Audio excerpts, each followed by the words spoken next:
¿Qué tal amigos? Yo soy Carolina García y los invito a suscribirse en Patria 24/7 y activar la campanita de las notificaciones. Vamos comenzando con la información del día de hoy, pero antes quiero recordarles que en pantalla va a aparecer nuestro número telefónico para que nos contacte a través de WhatsApp o de Telegram y nos hagan llegar denuncias ciudadanas o nos compartan cualquier tipo de información que ustedes gusten que nosotros investiguemos. Vamos pasando con esto, y es que resulta que el presidente López Obrador nos conmovió hasta el punto del llanto. Y este es el potente, el poderoso mensaje que el presidente López Obrador compartió a las y los mexicanos, con el cual, bueno, pues está demostrando de qué está hecho, está demostrando cómo parte de ser buen mandatario, como parte de tener valor es saber reconocer cuando se obra mal.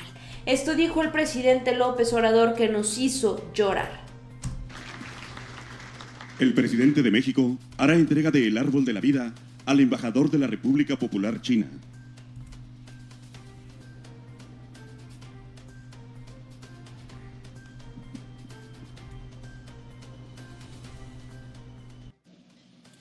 Yu Qingqiao, embajador en México de la República Popular de China. Miguel Riquelme Solís, gobernador del estado de Coahuila. Autoridades civiles, militares, diplomáticos, amigas, amigos.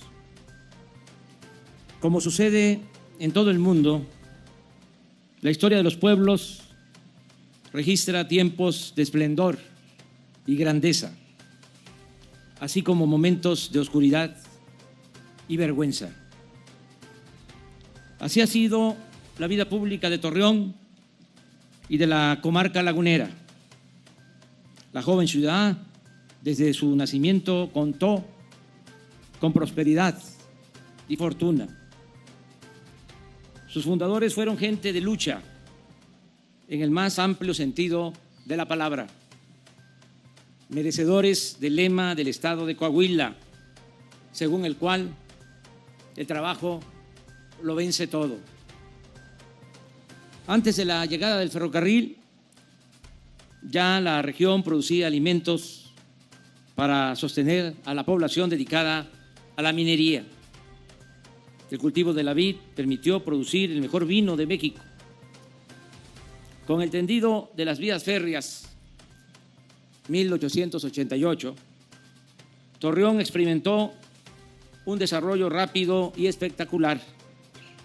De ser una hacienda con poca población, se convirtió de la noche a la mañana en una importante ciudad y en un centro estratégico de actividades productivas.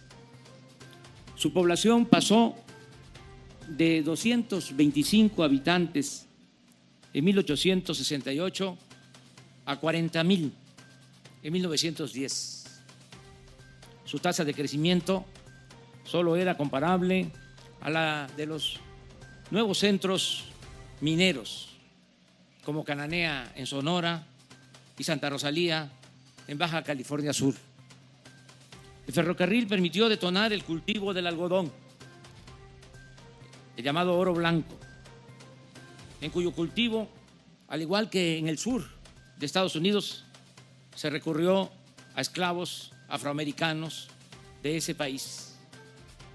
Está documentado que en 1895 en Tlahualilo trabajaron en la pizca del algodón 700 jornaleros migrantes traídos de Alabama. El auge minero, agrícola e industrial trajo aparejado el desarrollo comercial y financiero de la laguna.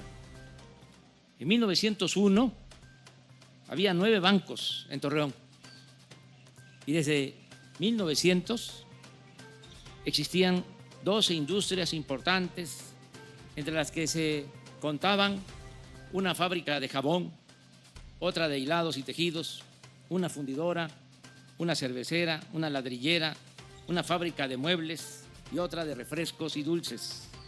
Estaba también la que en ese momento era la principal metalúrgica del país y de la cual era socio don Evaristo, abuelo del futuro revolucionario Francisco I. Madero.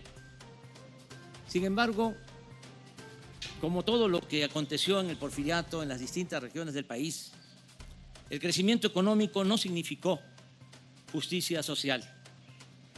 Más bien, concentró la riqueza en pocas manos, profundizó las desigualdades y produjo pobreza, marginación y profundos resentimientos.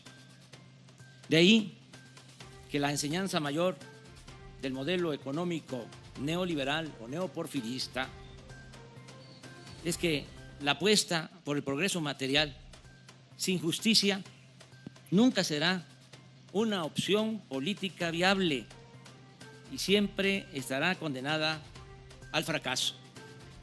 Su falla de origen consiste en pasar por alto que la simple acumulación de riqueza sin procurar su equitativa distribución produce desigualdad y graves conflictos sociales. Torreón es un ejemplo de cómo, antes del Porfiriato, un pueblo apacible con pocos conflictos se convirtió, a partir del progreso porfirista, en una madeja de problemas sociales y políticos. Se profundizaron las disputas agrarias por el despojo de tierras, como sucedió en Ocuila y otros pueblos encabezados por el indígena y a la postre revolucionario Calixto Contreras. Comenzó la confrontación por el agua, las presas y los canales de riego entre los agricultores de arriba del río Nazas y los de abajo. La laguna pronto fue de los principales centros de proselitismo magonista. En 1908, en Viesca,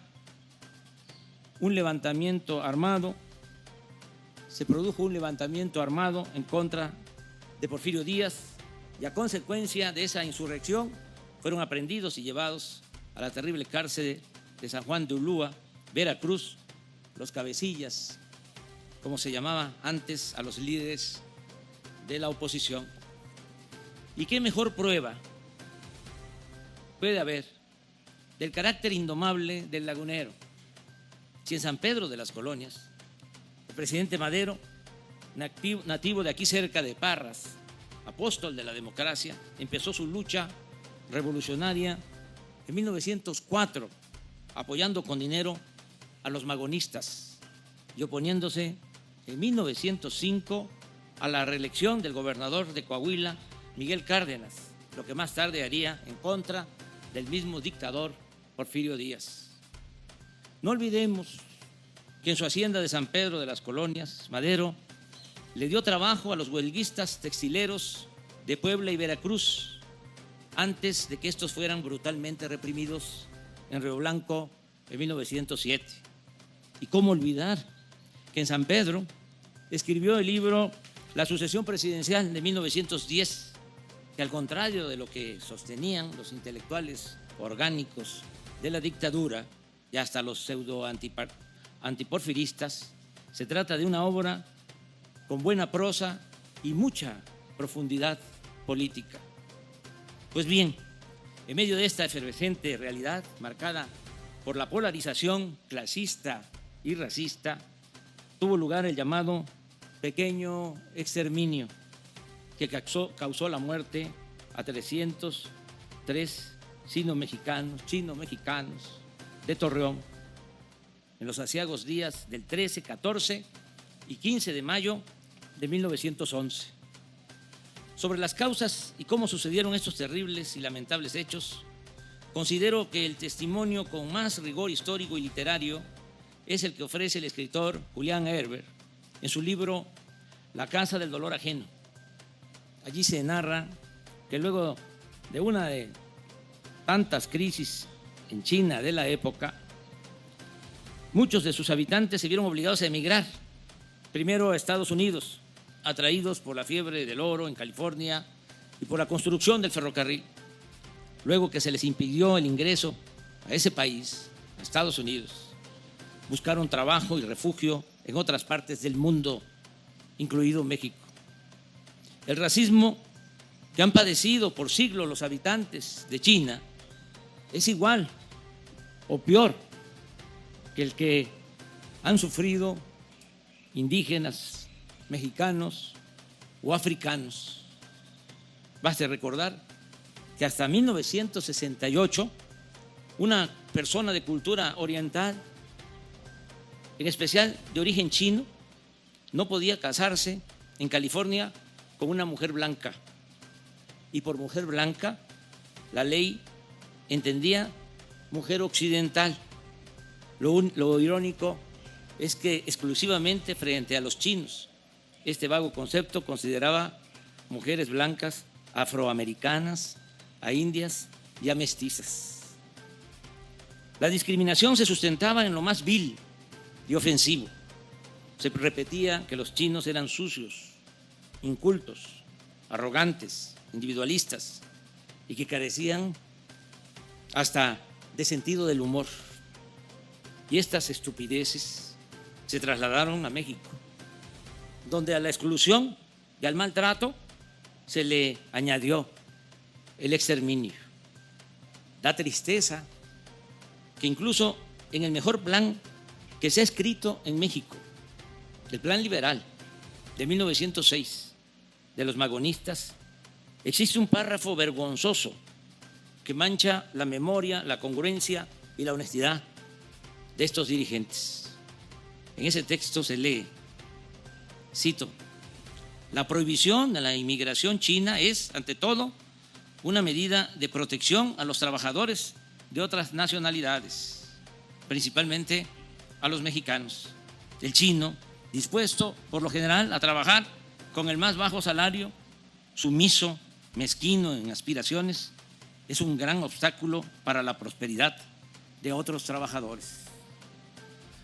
Esto explica que revolucionarios y reaccionarios coincidieran en los procedimientos más crueles e inhumanos en contra de la comunidad china de México.